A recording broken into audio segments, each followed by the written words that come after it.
শুভ বিকাল। বর্তমান যে দেশের পরিস্থিতি বা দেশের যে অবস্থা দেখে এই খুবই খারাপ লাগে। দিনের পর দিন মানুষ উন্নতির দিকে যায়, আর আমরা যারা বাংলাদেশি আছি, বাংলাদেশে যে বসবাস করি এবং বাংলাদেশের যে মানুষ আছে তারা দিনের পর দিন কি হচ্ছে, আরও রসাতলে যাচ্ছে। মানে দিনের পর দিন দুর্নীতি বেড়ে যাচ্ছে, এই জিনিসপত্রের দাম বেড়ে যাচ্ছে।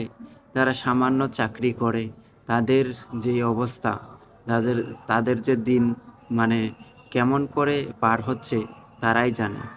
এদিকে বিশেষ করে শহর বন্দরে যারা থাকে, প্রতিদিন যানজট এবং মানববন্ধন এসবের কারণে কেউ সঠিক সময়ে তার কর্মস্থলে পৌঁছাতে পারে না। যদি একটা মানুষ কর্মস্থলে সঠিক সময়ে পৌঁছাতে না পারে, তাহলে যারা কোম্পানি চাকরি করে তারা অবশ্যই জানে বুঝে সেখানে যদি সঠিকভাবে উপস্থিত হতে না পারলে তাদেরকে কি করা হয়, বা তাদেরকে কি কষ্ট ভোগ করতে হয়, কত রকমের সমস্যার সম্মুখীন হতে হয় সেটা তারাই বোঝে। কিন্তু যারা মানে রাস্তাঘাটে এই যে মানববন্ধন বা গাড়ি আটকিয়ে বিভিন্ন কার্যক্রম করে থাকে, তারা হয়তো বুঝে না বা তারা জানে না। হয়তো তাদের একটা দাবি নিয়ে এই মানে রাস্তায় নেমে গেছে, রাস্তাঘাট বন্ধ করে দিচ্ছে, কিন্তু তাদের একটা দাবি হাজার হাজার যে মানুষের যে সমস্যা সৃষ্টি করে দিচ্ছে, সেটা এই আমরা যারা সাধারণ জনগণ মানুষ আছি তারাই বুঝে। কিন্তু যারা অবরোধ করছে, গাড়ি আটকাচ্ছে, রাস্তাঘাট বন্ধ করছে, তারা সেটার সম্পর্কে অবগত নয়। যার কারণে এগুলো করে থাকে। আমাদেরকে বুঝতে হবে এবং সেই বুঝার জ্ঞানটা অবশ্যই থাকতে হবে। মানুষ দিনের পর দিন উন্নতি হচ্ছে, আর আমরা যারা বাংলাদেশি আছি, বাংলার মানুষ আছি, তারা দিনের পর দিন অবনতির দিকে এগিয়ে যাচ্ছে।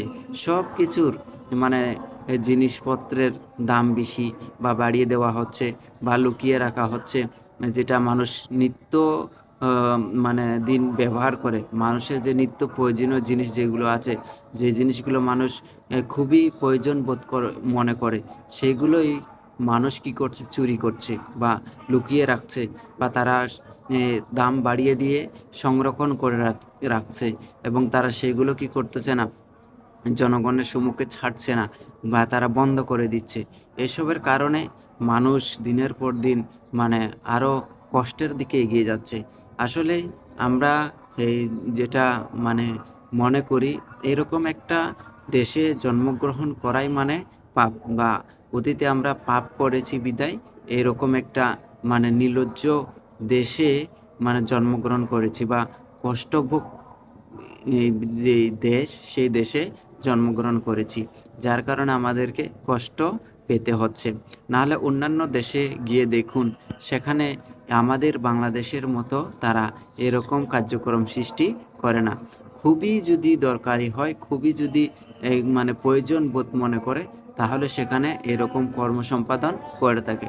নচেৎ তারা কখনোই এইরকম রাস্তাঘাট বন্ধ করে জনগণের যে কর্মসংস্থান বাধা সৃষ্টি করে না, এবং তারা কখনোই এই জনগণের দুঃখ কষ্ট যাতে হোক সেই চিন্তা করে না। কিন্তু আমরা বাংলাদেশের মানুষ যারা আছি, তারা খুবই কম বুঝি, নিজেরটা সবাই আদায় করতে চায়, কিন্তু একজনের জন্য 10 জন ক্ষতি হচ্ছে বা 10 জনের ক্ষতি হচ্ছে সেই দিকে আমরা লক্ষ্য করি না।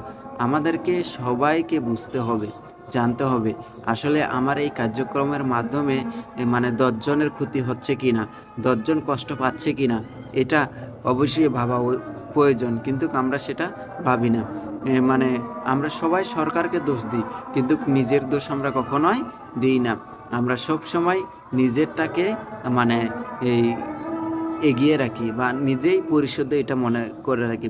যদি আমরা সরকারকে সহযোগিতা করি, যে কোনো সরকার আসুক না কেন, সে সরকারকে যদি আমরা সহযোগিতা করি, তাহলে কখনোই এই সাধারণ জনগণ বলুন বা গরিব দুঃখী, আমাদের মতো যারা মধ্যবিত্ত মানুষ আছে, দিনে যেই এনে দিনে খায়, তারা কখনোই কষ্ট পাবে না। কিন্তু এই জিনিসগুলো কখনোই ভাবি না। আমরা যেহেতু বাংলার মানুষ, এই বাংলার মানুষ এত নিকৃষ্ট, বাংলার মানুষ এত যে মানে কুচিন্তাপূর্ণময়, সেটা বলার বাহিরে। সুতরাং আমাদেরকে সেগুলো বুঝতে হবে এবং জানতে হবে। বুঝে শুনে জনগণের যাতে ক্ষতি না হয়, নিজেরও যাতে ক্ষতি না হয়, এই চিন্তা করে কার্যক্রম সৃষ্টি করতে হবে বা কার্যক্রম করে যেতে হবে। সবার মধ্যে এই মনুষ্যবোধটা যাতে জাগ্রত হোক, এটাই সবসময় কামনা করি, যাতে মানুষ ভালো থাকে। সাধারণ জনগণ যারা দিনে আনে দিনে খায়, তারাও যাতে ভালো থাকে, মধ্যবিত্ত যারা আছে তারাও যাতে ভালো থাকে, এবং যারা ধনী আছে, যাদের অর্থবিত্ত আছে, তারাও যাতে ভালো থাকে। এটাই সবার চাওয়া বা সবাই চেয়ে থাকে। কিন্তু দিন শেষে এই ফলাফলটা একই হয়ে থাকে। যদি এই রকমই হয়, তাহলে দেশ কখনোই উন্নতির দিকে এগিয়ে যাবে না, দিনের পর দিন অবনতি হবেই। সুতরাং সবাইকে সচেতনতা বোধ করতে হবে বা সচেতন চিন্তা করতে হবে এবং জ্ঞানটাকে অর্জন করতে হবে। মানুষের সমস্যাটাকে বুঝতে হবে। আপনি একজনের জন্য যে 10 জনের ক্ষতি হচ্ছে, এই জিনিসটা বুঝতে হবে। সবাই ভালো থাকুন, সুস্থ থাকুন, সবাইকে সবার মতো বাঁচতে দিন, সবাই যাতে সুন্দর করে চলতে পারে, এই চিন্তাটা করুন। সবাই ভালো থাকুন, সুস্থ থাকুন। শুভ বিকাল।